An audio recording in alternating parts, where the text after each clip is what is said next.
여러분 안녕하세요. 중고 주크를 구입할 때 가장 먼저 해야 할 일은 본체를 살펴보는 것입니다.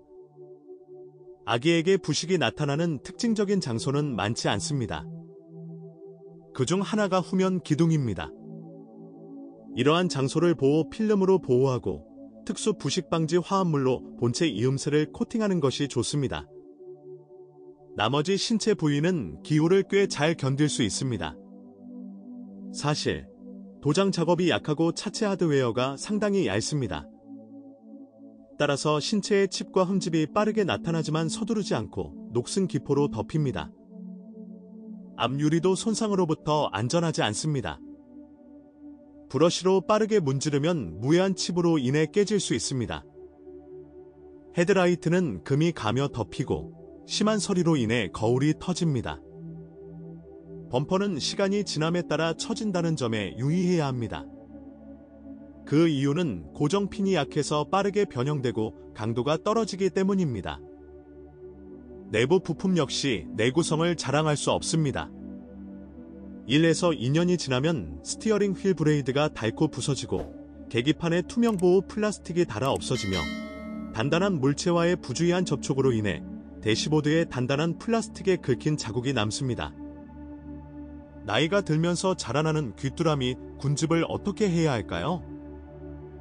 대부분의 소유자는 올바른 방향으로 행동합니다. 일반적으로 삐걱거리는 소리와 성가신 소리는 소파의 장착 경첩이나 제대로 접착되지 않은 앞 유리에서 발생합니다. 내부 전기 장비가 모두 좋은 것은 아닙니다. 가장 많은 불만은 실내 온도 조절 및 멀티미디어 결함으로 인해 발생합니다. 이러한 결함을 식별하고 수리하는 것은 매우 지루하고 비용이 많이 듭니다. 파워 윈도우 서버 드라이브가 자주 작동하고 중앙 잠금 시스템이 고장나며 내부 및 외부 조명 전구가 소진됩니다. 그러나 이 모든 것이 통계로 변환되는 것은 아닙니다. 엔진에 대해서도 마찬가지입니다. 전반적으로 그들은 신뢰할 수 있습니다. 특히 94마력 엔진은 기술적으로 단순하고 소박하며 신뢰성이 높고 유지관리 비용이 저렴합니다. 사실 시장에는 그러한 수정사항이 많지 않습니다.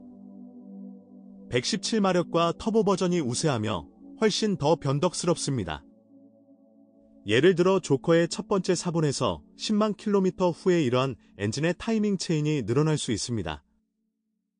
이런 일이 발생하면 사초가 제대로 시작되지 않고 밸브 타이밍의 이탈로 인해 정지됩니다. 그리고 어느 순간 엔진이 시동되지 않고 캠축 위치 센서가 작동합니다. 이때쯤이면 가장 부하가 많이 걸리는 후방 엔진 마운트가 일반적으로 마모됩니다. 나머지 두 개는 1.5배 더 오래 지속됩니다. 나이가 들면서 세 가지 사초가 모두 콧물을 흘리기 시작합니다. 오일과 냉각수가 오일실과 실을 통해 누출됩니다. 사실은 전통적인 게스킷 대신 실란트를 사용하고 5에서 7년 후에 건조됩니다. 냉각수 수준을 정기적으로 점검해야 합니다. 또한 조인트에서 종종 균열이 발생하는 팽창 탱크 또는 온도 조절 장치 오링을 통해 나갈 수 있습니다. 차가 갑자기 움직이기 시작하면 필터가 막혀 간헐적으로 작동하기 시작하는 연료 펌프를 점검하십시오. 혈16더 인덱스가 있는 자연 흡기 1.6m 엔진에 비해 직접 분사 기능이 있는 터보 버전 EMR16DD는 더 복잡한 설계로 인해 연료와 오일의 품질이 더 까다롭습니다. 늘어진 타이밍 체인과 동생 특유의 기타 사소한 결함 외에도 터보 엔진은 크랭크케이스 가스 재순환 시스템과 흡기 매니폴드에 문제가 있었습니다. 그러나 터빈은 놀랍게도 오랜 시간 동안 지속됩니다. 평균 약 15만 킬로미터 이상. 또한 일본은 강화 버전을 제공하여 타이밍 체인의 자원 부족에 신속하게 대응했습니다. 기계식 5단 및 6단 기어박스는 무조건 신뢰할 수 있습니다. 15만 킬로미터에서만 레버 연결이 느슨해질 수 있습니다. 그러나 수리 키트를 사용하여 플라스틱 부싱을 교체하는 데는 몇 푼도 들지 않습니다. 그러나 시베타는 더 많은 문제가 있으며 가장 중요한 것은 문제에 훨씬 더 많은 비용을 지출하게 된다는 것입니다. 주계는 두 가지 유형이 설치되었습니다. 제트코 JF01을 이 변속기가 117마력 엔진과 결합되었고 강화 버전이 터보와 결합되었습니다. 첫 번째는 더 빠르고 더 자주 고장났습니다. 이미 2만 킬로미터에서 부서진 경우가 있었습니다.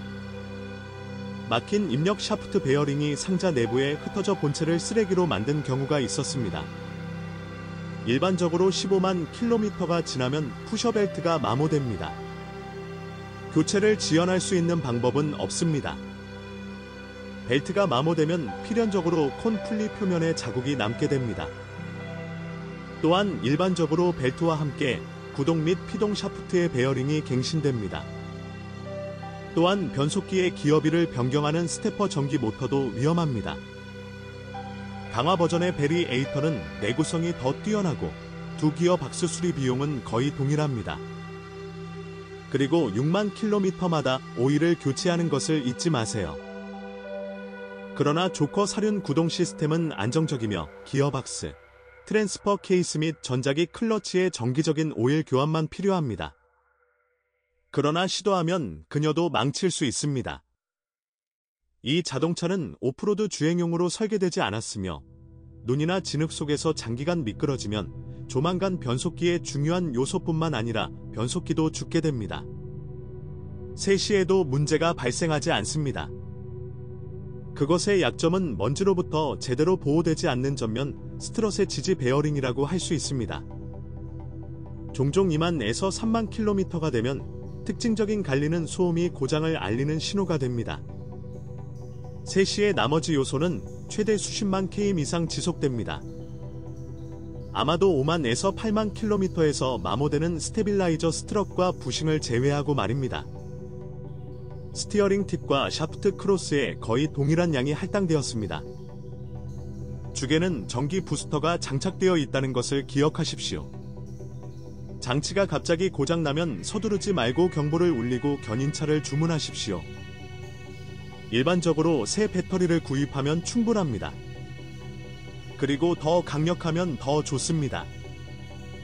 특히 추운 계절에는 표준 배터리의 용량이 항상 충분하지는 않습니다. 그러나 마스터 브레이크 실린더의 갑작스러운 고장은 매우 심각한 결과를 초래할 수 있으며 심지어 사고로 이어질 수도 있습니다. 결국 그 전에는 놀라운 증상이 발생하지 않습니다. 브레이크 페달을 밟았지만 차가 멈추지 않습니다. 따라서 정기적으로 브레이크 실린더의 상태를 점검하고 약간의 누출 징후가 있으면 교체하십시오. 보시다시피 중고 버그는 계획되지 않은 수리에 대한 엄청난 청구서로 두 번째 소유자를 괴롭히지 않습니다. 그러나 수동 변속기로 수정을 선택한 경우에만 가능합니다. 핸들 사용이 싫다면 터보 엔진이 장착된 크로스오버의 최상위 버전을 권장합니다. 이 버전은 더 강력하고 내구성이 뛰어난 시베트를 갖추고 있습니다. 그러한 모델이 있거나 있었다면 댓글에서 무엇이 어떻게 깨지는지에 대한 정보를 공유하세요.